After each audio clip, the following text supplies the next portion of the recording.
नमस्कार मित्रों, स्वागत है आपका मेरे YouTube चैनल शुभम गुरुजी क्लासेस में। मित्रों, एक बार पुनः हाजिर हूँ एक नए वीडियो के साथ। यानी जो मेरा पिछला वीडियो था द लास्ट लेसन, उसी का अगला पार्ट लेकर मित्रों ये सेकंड पार्ट होगा। आपको बताना चाहूंगा, अगर आप मेरे चैनल पर पहली बार विजिट कर रहे हैं मित्रों, तो कृपया चैनल को सब्सक्राइब जरूर करिएगा, अधिक से अधिक शेयर करिए ताकि ज़्यादा से ज़्यादा लोग इसका लाभ उठा सकें मित्रों। तो आइए मित्रों शुरू करते हैं आज का मेरा जो अगला टॉपिक है इसी से रिलेटेड। इसमें लिखा हुआ आई हैड, मैंने सुना, एम हेमल से टू मी, के हेमल मुझसे कहते हैं, I would not scold you, मैं तुम्हें नहीं डांटूंगा। स्कॉल्ड मतलब क्या होता है मित्रों? डांटना फटकारना होता है। मैं तुम्हें नहीं डांटूंगा।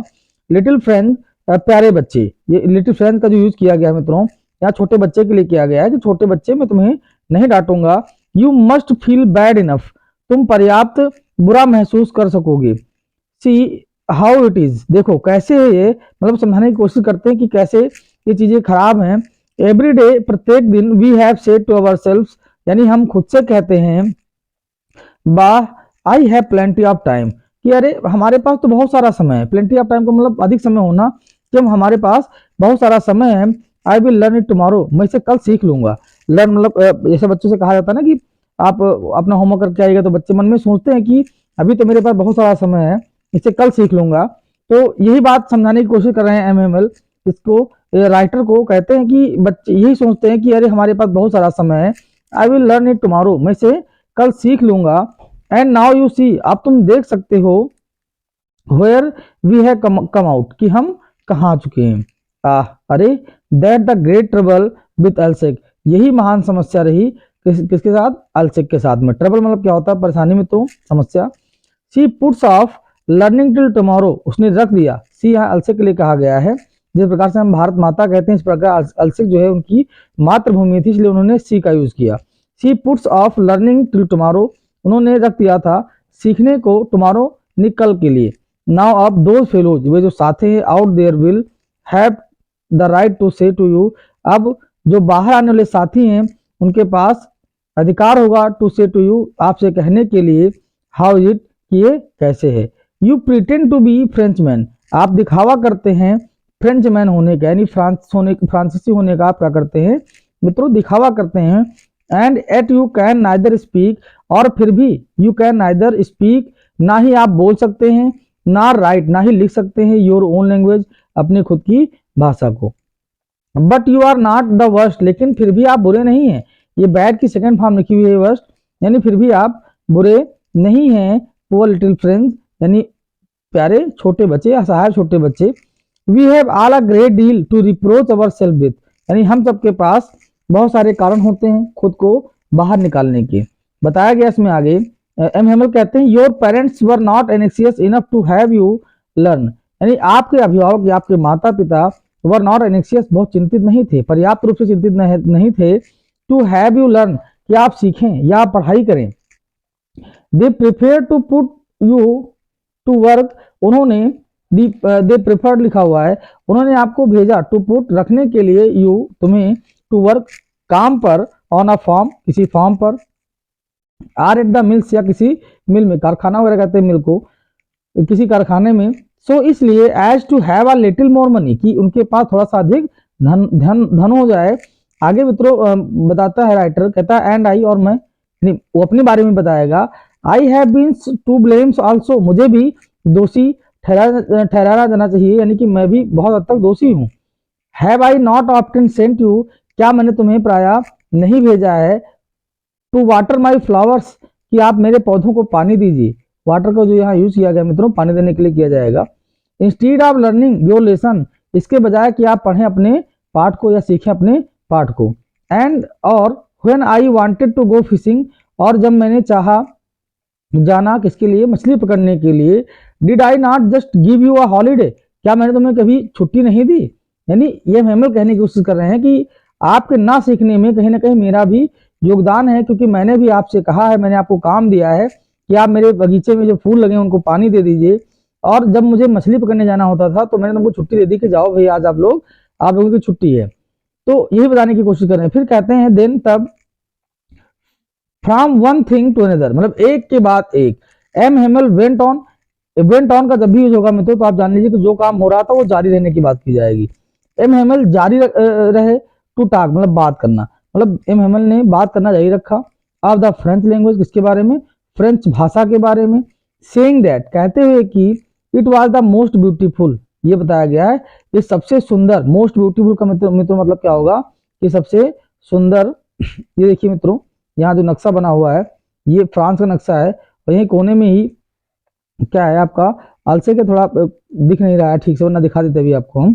तो यहाँ पर अल्सेक और लोरिन दो जिले हैं। उसके बाद बताया गया इसमें देखिए फ्रांस बताया गया सबसे most beautiful language in the world, क्या है सबसे सुंदर भाषा है संसार की। एम हेमल कहते हैं किसको, फ्रेंच लैंग्वेज को। द क्लियरेस्ट, सबसे स्वच्छ भाषा है। द मोस्ट लॉजिकल, सबसे तर्कपूर्ण भाषा है बताई गया, लॉजिकल मतलब तर्कपूर्ण होगा मित्रों। That we must guard it, बताया गया जिसकी हमें अवश्य सुरक्षा करनी चाहिए। एमंग अस, हमारे बीच में। एंड नेवर फॉरगेट इट, और हमें इसे कभी नहीं भूलना चाहिए। बिकॉज, क्योंकि when a people are enslave, जब कोई व्यक्ति दास होता है, इंस्लेव मतलब मित्रों क्या होगा, दास होता है। As long as they hold fast to their language, तो उसको बनाए रखना होता है उतने दूरी तक, मतलब अपनी भाषा को। इट इज एज, ये वैसे ही होगा इफ दे हैड टू की, उनके माफ कीजिएगा, if they had the key, उनके पास चाबी होगी, टू देयर प्रिजन, उनके कैद की या उनके सलाखों की। देन, तब ही ओपेंड अ ग्रामर, उन्होंने ग्रामर की पुस्तक खोली अपनी मित्रों। And read us our lesson, और उन्होंने हमें पाठ पढ़ाया। I was amaze to see, अब राइटर कहता है कि आई वॉज अमेज्ड, मैं आश्चर्यचकित था, टू सी, देख कर, how well I understood it, कि कितने ठीक तरह से मैं उसे समझ रहा था। ऑल ही सेड, जो कुछ भी वे कहते थे, सीम्ड सोइजी, सोइजी दो बार यूज किया गया, नहीं बहुत ही आसान लग रहा था राइटर को। आई थिंक टू, मैं भी सोच रहा था, दैट की I had never लिसेंड so carefully, यानी मैंने इससे पहले कभी इतने सावधानी पूर्वक नहीं सुना उन्हें, यानी इससे पहले मैंने उन्हें कभी इतनी सावधानी पूर्वक नहीं सुना। एंड दैट, और इसीलिए, he had never explained everything, और उन्होंने कभी भी इतने अच्छे से परिभाषित नहीं किया था सब चीजों को, विथ सो मच पेशेंस, इतने धैर्य के साथ। राइटर आगे कहता है, इट सीम्ड ऑलमोस्ट, ये प्रतीत होता था लगभग, एज जैसे कि, इफ द पुअर मैन, वह असहाय आदमी, यहाँ जो पुअर लिखा हुआ है मित्रों, इसका मतलब गरीब नहीं होगा, इसका मतलब क्या होगा, असहाय आदमी। वांटेड टू गिव अस, चाहता हो देना, ऑल ही न्यू, जो कुछ वो जानता हो, बिफोर गोइंग अवे, जाने से पहले। And to put it all into our heads, और रखना चाहता हो सब कुछ हमारे मस्तिष्क में, एट वन स्ट्रोक, यानी एक ही बार में या एक ही दफा में कह सकते हैं। आफ्टर द ग्रामर, व्याकरण के बाद, we had a lesson in writing, हमारे पास एक पाठ था, राइटिंग मतलब होता है सुलेख के लिए, हमारे पास एक अगला पाठ जो हमारा था वो किसके लिए था, सुलेख के लिए। दैट डे, उस दिन, M Hamel had new copies for us, M Hamel के पास नई कॉपियां थी हमारे लिए, उत्तर पुस्तिकाएं थी कॉपी की Hindi. Written in a beautiful round hand, जिसमें बहुत ही सुंदर गोल हस्तकला से लिखा हुआ था, क्या लिखा था, फ्रांस अल्सेक, फ्रांस अल्सेक। मतलब उन्होंने अपने जो दो जिले थे जिनको जिस पर मतलब फ्रांस का अधिकार लगभग खत्म हो चुका था, उनके नाम लिखे हुए थे। They looked like little flags, वे कैसे वे जो अक्षर लिखे हुए थे फ्रांस अल्सेक वाले, दे लुक्ड लाइक मतलब वही अक्षर, लाइक लिटिल फ्लैग्स फ्लोटिंग, जैसे वो छोटे छोटे झंडे हों, फ्लोटिंग हवा में उड़ रहे हों, एवरीवेयर, प्रत्येक जगह, इन द क्लासरूम, यानी उस स्कूल की कक्षा में। हंग फ्रॉम द रॉड, और वे लटक रहे थे एक रॉड पर, at the top of our desk, यानी कि हमारी मेज की सबसे ऊपर, टॉप मतलब ऊपर होता है, आवर डेस्क मतलब होता है हमारी मेज की जिस पर हम पढ़ते और लिखते हैं। यू ओ टू हैव, आप बाध्य हैं, ओ टू का मतलब होता है कसम देना, आप बाध्य हैं, हैव सीन हाउ एवरीवन, देखने की कैसे सभी लोग, सेट टू वर्क, बैठे हैं काम करने के लिए। And how quite it was, और कितनी शांति थी इसमें। The only sound was scratching, केवल जो आवाज आ रही थी वो रगड़ने की रही थी, स्क्रैच मतलब रगड़ना होता है। ऑफ द पेंस, किसका, कलम का, ओवर द पेपर्स, किसके ऊपर, कागज के ऊपर। राइटर इसमें कहना की कोशिश कर रहा है कि वहां इतनी शांति थी कि जब कलम कागज पर चलती थी उसके जो रगड़ने की आवाज थी वो आ रही थी, बाकी कोई आवाज नहीं आ रही थी। इसको आप अंग्रेजी में कहते हैं pin drop silence. Once some beetles flew in, जब कोई मक्खी अंदर उड़कर आती, बट लेकिन paid any attention, sorry but nobody paid any attention to them, लेकिन कोई भी उन पर ध्यान नहीं देता। Not even the littlest one, किसी छोटे ने भी उस पर कोई ध्यान नहीं दिया। Who worked right on tracing their fish hooks, जो लगातार काम कर रहे थे ट्रेसिंग यानी देखने के लिए देयर फिश हुक्स, अपनी मछली पकड़ने वाले यंत्र को। सॉरी, एज जैसे कि if that was French too, जैसे वह भी क्या हो फ्रेंच हो, ऑन द रूफ, छत पर, यानी जो राइटर वो कहते हैं कि छत पर the pigeons cooked very low, जो कबूतर है, पिजन मित्रों क्या होता है, कबूतर होता है, कुक्ड लिखा हुआ है, क्वीड लिखा हुआ है, तो कूड जो लिखा हुआ है ये कबूतर के बोलने की आवाज है, यानी कबूतर क्या करता है, कूक करता है ना, तो कूकता है वेरी लो, बहुत धीरे धीरे कूकता है। And I thought to myself, मैंने खुद से सोचा, थॉट मतलब मित्रों क्या होता है, विचार करना होता है, माई सेल्फ मित्रों क्या होता है, खुद के लिए, यानी आई के साथ माई सेल्फ का यूज करते हैं स्वयं के लिए, तो बताया गया मैंने खुद के बारे में विचार किया। Will they make them sing in German, क्या वे चिन्ह बनाएंगे, हस्ताक्षर करेंगे जर्मन में। इवन द पिजन्स, क्या कबूतर भी, प्राय कबूतर भी, मतलब क्या आप कबूतर भी जर्मनी में अपना साइन दे रहे हैं, अपना हस्ताक्षर कर रहे हैं, अपना परिचय देंगे, कहां पर, मतलब कबूतर भी। व्हेनेवर, जब कभी भी, आई लुक्ड अप, मैंने ऊपर देखा, फ्रॉम माई राइटिंग, अपनी लेखनी से, मतलब जब भी मैंने अपनी सुलेख से ऊपर देखा, आई सा, मैंने पाया या मैंने देखा, एम हेमल सिटिंग मोशनलेस, कि एम हेमल बैठे थे मोशनलेस, मतलब मित्रों गतिविहीन होकर, इन ही चेयर, अपनी कुर्सी पर, एंड गेजिंग फर्स्ट, और कल्पना कर रहे थे पहले, एट वन थिंग, किसी एक चीज पर, देन उसके बाद एट अनदर, और फिर दूसरी चीज पर, मतलब एक एक एक चीज सोच रहे थे मन में।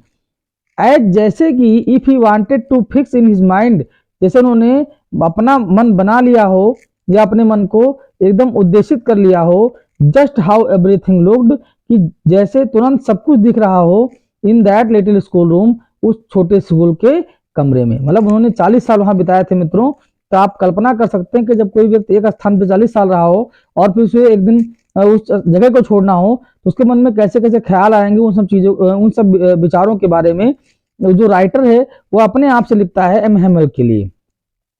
लिखा हुआ है फैंसी, शानदार, फैंसी जो वर्ड लिखा हुआ है ये शानदार के अर्थ के लिए लिखा गया यहाँ पर मित्रों, साइन ऑफ क्लेमेंसन का मार्क लगा हुआ है इसमें। फिर देखेंगे मित्रों लिखा हुआ है फॉर 40 ईयर्स, 40 वर्षों तक, he had been there in the same place, मतलब वो वही उसी स्थान पर रहे, विथ हिज गार्डन आउटसाइड, मतलब अपने बगीचे के साथ जो बाहर था, द विंडो मतलब खिड़की के, जो खिड़की के बाहर बगीचा था उसके साथ रहे 40 साल तक, एंड हिज क्लास, और अपनी कक्षा के साथ रहे, इन फ्रंट ऑफ हिम, जो उनके सामने बैठी हुई थी। आगे देखते हैं मित्रों, इसमें लिखा हुआ है जस्ट लाइक दैट, बिल्कुल उसी तरह, ठीक है, जस्ट लाइक दैट का मतलब क्या होगा मित्रों, बिल्कुल उसी तरह से, only the desk and benches, यहां बताया गया है केवल डेस्क और बेंचेस बताया गया, दोनों का मतलब मेज ही होगा मित्रों, यानी बेंच बताया जाता है जिस पर जो टीचर होते हैं अपना रजिस्टर वगैरह रख के बैठते हैं, और जो डेस्क होती है वहां पर बच्चे बैठते हैं, यानी जो मेज थी हैड बीन स्वार्न स्मूथ, वो क्या हो गई थी, बहुत ही मखमली हो गई थी, स्मूथ हो गई थी, मतलब उनका खुरदरापन खत्म हो गया था। द वॉलनट ट्रीज, और जो वॉलनट के वृक्ष थे वो क्या हो, इन द गार्डन, वे बगीचे में, वह टालर, वो बड़े हो गए थे 39 सालों के अंदर। एंड द होप वाइन, और जो होप वाइन का वृक्ष था, दैट ही हैड प्लांटेड, बताया गया जिसको उन्होंने स्वयं से प्लांट किया था, पौधरोपण किया था उसका, हिमसेल्फ स्वयं से, ट्वाइंड, उनमें भी दो तरफा, मतलब वो भी दो तरफा हो गए थे, अबाउट द विंडोज, खिड़की के दोनों तरफ, टू द रूफ, छत तक, यानी उन्हें होपवाइन का एक पेड़ लगाया था जो खिड़की के दोनों तरफ से फैला हुआ था, कहां तक, छत तक। मित्रों आगे बताया गया इसमें राइटर ने लिखा कि how it must have broken, कितना, इट मस्ट हैव ब्रोकन, टूटा हुआ होगा, हिज हार्ट, उनका हृदय, टू लीव इट ऑल, बताया गया यदि वो इन सब को छोड़ देते हैं, पुअर मैन, आगे लिखा हुआ है असहाय आदमी। यहाँ जो राइटर लिखने की कोशिश कर रहा है कि ये सब चीजें जो उन्होंने होपवाइन के वृक्ष लगाया, जो वॉलनट ट्री लगाया, जो गार्डन अपना सुसज्जित किया, उन सबको छोड़ने में उस व्यक्ति को कितनी कठिनाई, कितनी परेशानियां महसूस हो रही होंगी। To hear his sister moving about, मतलब सुनकर अपनी बहन को मूविंग मतलब टहलते हुए, about in the room above, सामने के कमरे में, पैकिंग देयर ट्रंक्स, अपने सामान को क्या कर रही थी, वे पैक कर रही थी, इकट्ठा कर रही थी, रख रही थी। For they must leave the country next day, क्योंकि दे मस्ट लीव, उन्हें छोड़ना पड़ेगा, कंट्री मतलब देश को, या उस जिले को, या उस गांव, या उस स्थान को, नेक्स्ट डे मतलब अगले दिन। मित्रों अगले पैराग्राफ में राइटर कहता है बट लेकिन ही हैड द करेज, लेकिन उनके पास साहस था, टू हियर एवरी लेसन, सुनने का प्रत्येक part, to the very last, जो अंतिम हो, जो क्या हो, अंतिम, यानी हर सब्जेक्ट का जो पढ़ाते थे वे उसका अंतिम पार्ट तक सुनने के साहस उनके अंदर था। आफ्टर द राइटिंग, यानी लिखने के बाद, जब हमारी सुलेख का चैप्टर खत्म हुआ, we had a lesson in history, हमारे पास एक पार्ट था इतिहास में। एंड देन, और तब, द बेबी चैंटेड देयर, बा, ये जो लिखा हुआ है वर्ड, बा, बी, बो, ये लिखा हुआ, जो लिखा बेबीज मतलब जो बच्चे थे, चैंटेड उन्होंने आवाज किया, देयर मतलब वहां पर उन्होंने बच्चों ने क्या किया, आवाज किया। ये जो आगे लिखा हुआ है, जो भी वर्ड लिखे हुए हैं, ये उन बच्चों के आवाज करने के वर्ड लिखे हुए हैं। डाउन देयर, नीचे वहीं पर, at the back of the room, कमरे में पीछे, ओल्ड हाउसर, जो ओल्ड हाउसर था, यानी पुराना जो हाउसर था, had put on his spectacles, उसने रख दिए अपने स्पेक्टिकल मतलब चश्मे रख दिए, and holding his primer in both hands, और उसने पकड़ रखा था वो अपने उस प्राइमर को, जो प्राथमिक चीजें उसकी थी, दोनों हाथों से। स्पेल द लेटर, उस पर उसने अक्षरों को फैला रखा था, विद देम, उनके साथ में। यू कुड सी, तुम देख सकते थे, दैट की ही टू मतलब वह भी वाज क्राइंग मतलब रो रहा था, यानी जो हाउसर था वो भी रो रहा था। हिज वॉइस ट्रेम्बल्ड, उसकी जो आवाज थी वो कांप रही थी, विथ इमोशन मतलब भाव के साथ, इतना भावुक था वो व्यक्ति कि उसकी आवाज भी इमोशन में कांप रही थी।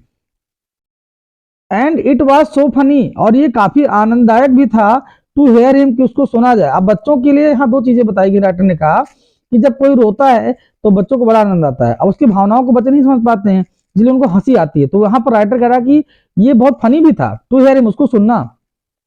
That we all wanted to laugh and cry, जिससे हम लोग सब लोग हंसना भी चाहते थे और रोना भी चाहते थे। अरे how well I remember it, मुझे कितने ठीक प्रकार से वो याद है। राइटर अपनी भावनाओं को व्यक्त करता है कि मुझे कितने ठीक प्रकार से वह याद है। दैट लास्ट लेसन, वह अंतिम पाठ। अंतिम के पैराग्राफ पे चलते हैं मित्रों, यहां लिखा गया है all at once the church clock, यानी एक बार में ही, द चर्च क्लॉक मतलब चर्च की घड़ी ने स्ट्रक 12 बजाए। देन तब, द एंगलस, यानी वह अंतिम समय था, एंगलस या कोण के बारे में बताया गया है। एट द सेम मोमेंट, उसी क्षण, द ट्रम्पेट्स ऑफ द पर्सियंस, यानी जो सैनिक थे पर्सिया के, रिटर्निंग फ्रॉम ड्रिल, वे वापस हो रहे थे ड्रिल से यानी युद्धाभ्यास से। साउंडेड अंडर आवर विंडोज, उन्होंने आवाज की हमारी खिड़की के नीचे, क्या कि उन्होंने आवाज किया। M Hemal stood up, M Hemal खड़े हुए, वेरी पेल, बहुत ही पीले होकर, इन ही चेयर, अपनी कुर्सी पर, मतलब अपनी कुर्सी पर दोनों पैर रखे खड़े हो गए।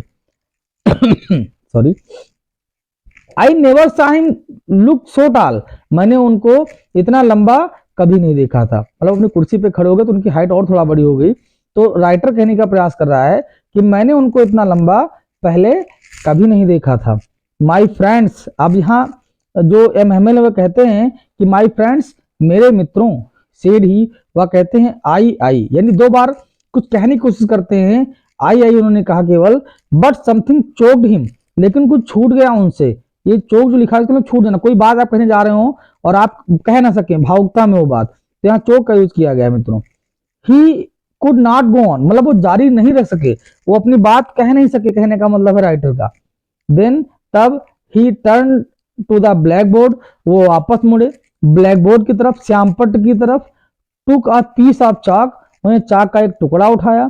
एंड बेरिंग ऑन, उसे धारण किया, बेयर मतलब यहाँ धारण करना होगा, on with all his might, अपनी पूरी ताकत से।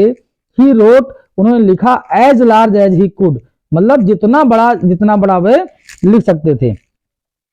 समझिए मित्रों, वहां वो व्यक्ति भावुक था, तो वह इतना बड़ा, जितना बड़ा मतलब उन चीजों को लिख सकता था, उतना बड़ा उसने क्या किया, लिखा। क्या लिखा, वाइव ला फ्रांस, इसका मतलब ये जो लिखा हुआ है मित्रों, ये फ्रांसीसी लैंग्वेज में लिखा हुआ है, वाइव ला फ्रांस, यानी कि इसका मतलब होगा फ्रांस जिंदाबाद। जैसे आप हिंदुस्तान जिंदाबाद कहते हैं, ऐसे ही इन्होंने लिखा कि फ्रांस जिंदाबाद। देन ही स्टॉप्ड, फिर वे रुक गए।